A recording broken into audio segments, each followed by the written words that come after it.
Remember when Tennessee's Rod Clark told me it was stupid to think the Vols were better without Jahmai Mashack on the floor? Yeah, those comments look especially silly now after this.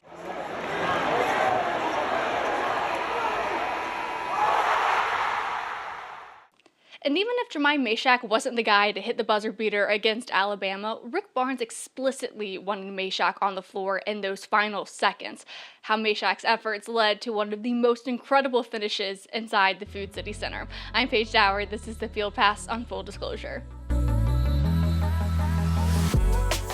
Tennessee might have not even been in a position to have a game-winning type of play if not for what Jahmai Mashack did all game long, but specifically in the final 30 seconds of the game. And it started with a tough play by Chaz Lanier, who drove baseline to get the layup. He drew the foul, and then he went to the free throw line. He was not able to make that free throw, but his layup ended a near 6-minute scoring drought towards the end of the game, and it got Tennessee within one possession of Alabama with 30 seconds to go. He went to the free throw line. He was not able to make the free throw. Instead, Jahmai Mashack bringing that toughness, and I really think that's the underlying key factor in this game is how tough the team played. But in his ability to go and get that rebound, he draws a foul, and what happens is he says he wasn't really expecting that type of play to get a foul. I think he says it doesn't usually happen, so he was a little surprised pleasantly that they were able to draw the foul there. So he goes to the free throw line with Tennessee down one possession. He has a chance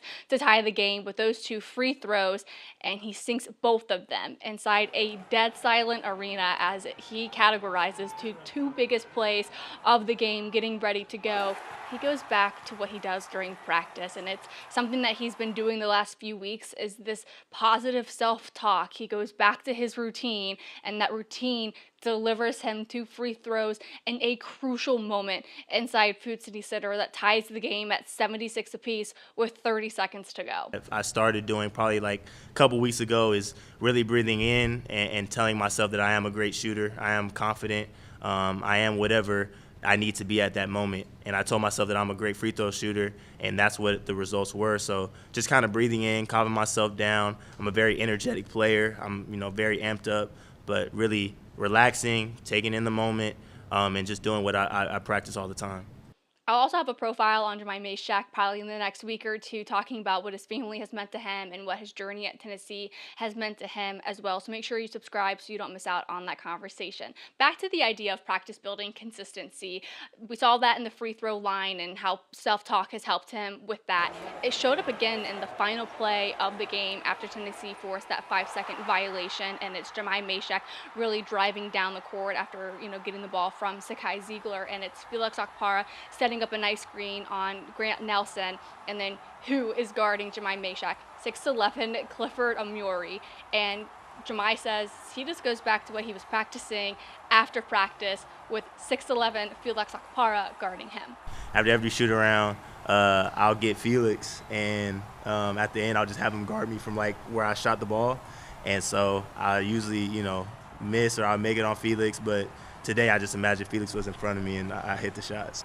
And who knows, maybe Felix will start counting the amount of shots he blocks on Jahmai Mashack after catching a little bit of slack on that comment. But it's just, highlights how much these teammates really do go at each other during practice. They bring it every single day. They are competing with themselves and against each other all of the time in practice. It really doesn't appear while I'm there in the open practices for media that the team and players ever take a single play off, whether they're, running shells and quick scouting or they're doing full court type of runs. It's just really impressive to see how much that really has translated to how Jahmai Mashack is performing on the court. So obviously he makes that three-pointer. It's chaos afterwards. The team all but tries to tackle him after he knocks it down.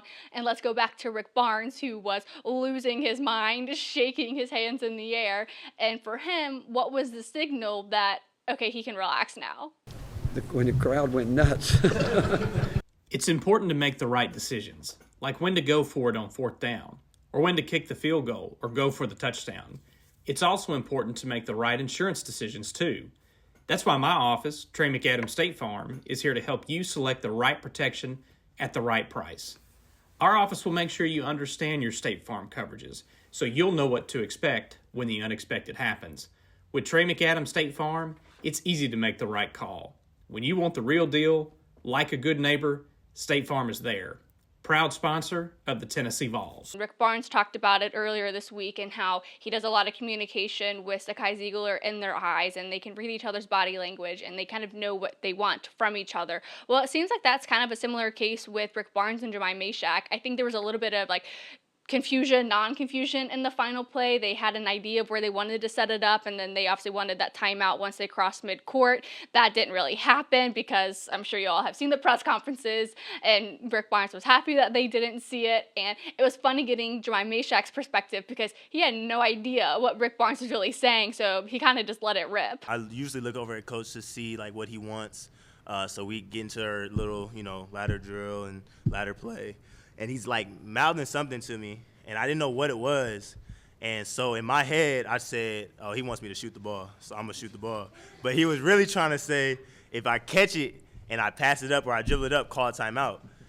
So right when I got the ball and I seen Z was denied, I'm like, oh, yeah, I'm shooting this. So I was just feeling good. I felt like I was going to hit the shot. And, that's what happened. Have delivered Tennessee game-winning, buzzer-beating type of plays are the two, quote-unquote, non-stars of the team. Jordan Gainey in Champaign against Illinois, going coast to coast, driving to the rim to get that buzzer-beating layup, and then it's Jahmai Mashack, of course, doing that to Alabama. So when Gainey was talking after the game and how those types of plays are what dreams are made of, you know that he's also kind of talking from experience and how much he was able to live out probably one of his dreams. I mean, that was a massive win, not only in the beginning of the season, but how it's panned out for Tennessee this whole season. So for both of them, two guys that have taken so much pride in wearing the orange and white, to be able to be the players that deliver in the clutch for Tennessee is incredibly impressive, and you just have to admire it. People know Shaq put in a ton of work over the summer, and just seeing it all pay off and just him make that last shot, just feel like a weight lift off his shoulders. You see Shaq just staring into the crowd. It's just amazing, and it's just a surreal moment. And just seeing him enjoy every single bit of it is just something amazing, because this is every kid's dream. Rivalry game Saturday, you got Dick Vitale commentating the game, and you hit a game winner. Yeah, it's something amazing. So I'm just excited for him and just being able to, live out one of his dreams.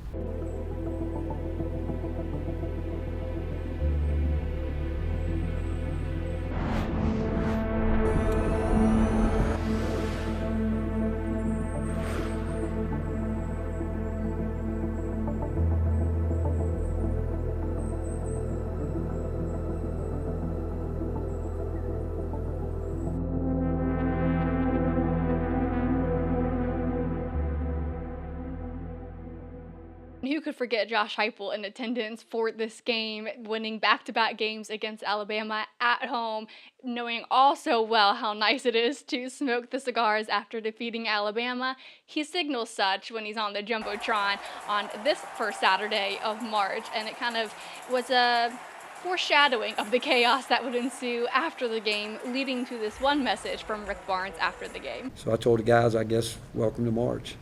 If this is any indication of what March looks like, we better all strap in, because I think that was an insane preview of not only what the SEC tournament could look like, but what the NCAA tournament might look like, because the SEC is insane this season, as all of us are well aware. But yeah, absolute chaos, and it will be such an exciting March Madness this season if that is what happens. And back to the comment about toughness being the underlying key for Tennessee delivering this win, if they can source that and bottle it up and go back to it the rest of the way, like Sakai Ziegler said after Auburn, this is a very dangerous team, and I think that's when we will start to see two really good halves being put together finally. But where those toughness plays showed up, we can go to the end of the first half, and it's Jordan Gainey, reminiscent of that game-winning play against Illinois where he's going coast to coast with just seconds left on the clock before halftime. and he gets that really tough layup with about 0.7 seconds left on the clock. Insane that he was able to do that. And then Alabama tries to, obviously get their out of bounds play going, and it's Jahmai Mashack getting the deflection, and then there's nothing that they can do with it. Later, I think also in the first half, as well, as I will check my notes, I think it was in the first half, it was 12:40 to go. Alabama was up 56-51. They're on offense. Aiden Holloway gets the ball knocked out of his hands, and it's Jahmai Mashack. If there's a loose ball, he was painted on it that entire game, and he's battling with Mohamed Diobate to go and get that loose ball. Jahmai Mashack picks it up. They're battling again, bodies banging up against each other, and he takes it right to the rack, and then Diobate gets the goaltending because the ball was in it, then rimmed out with his hand on the net. But as he's falling down and doing all of these effort-type plays and knocking the ball out of bounds to try and force another possession for Tennessee, it was that type of toughness and what he does that in those moments does show up on the stat sheet, forcing those turnovers, getting those layups, but it's his willingness to go out and try and force those types of plays to happen. And he's like, any ball nowhere's out there, no, those are crucial plays. And I think that's so much of what allowed Tennessee to stay in that game because of the toughness they brought. They had a ton of costly turnovers in the beginning of the game, and Alabama cashed in on it, and then they were able to kind of flip the script, leading by Jahmai Mashack to go and get those tough turnovers. I'm happy for Jahmai. He's been just an incredible everything. I mean, he exemplifies everything that you want in a player, a person. Great family. That's the type of stuff that I feel like other people don't look at, and that's how you win games, is those extra possessions. If you ask any coach, you ask anybody that really knows basketball, that possession I feel like was the biggest key in the game because it gave us another opportunity to score 2 points, which I was able to do at the free throw line. The Lady Vols start their SEC tournament on Wednesday. I will be in Greenville, South Carolina for that tournament. Hopefully it's a long one, so make sure you subscribe so you stay up to date on that content as well. I'll be back with a preview tomorrow at 2:30. I'll talk to you then.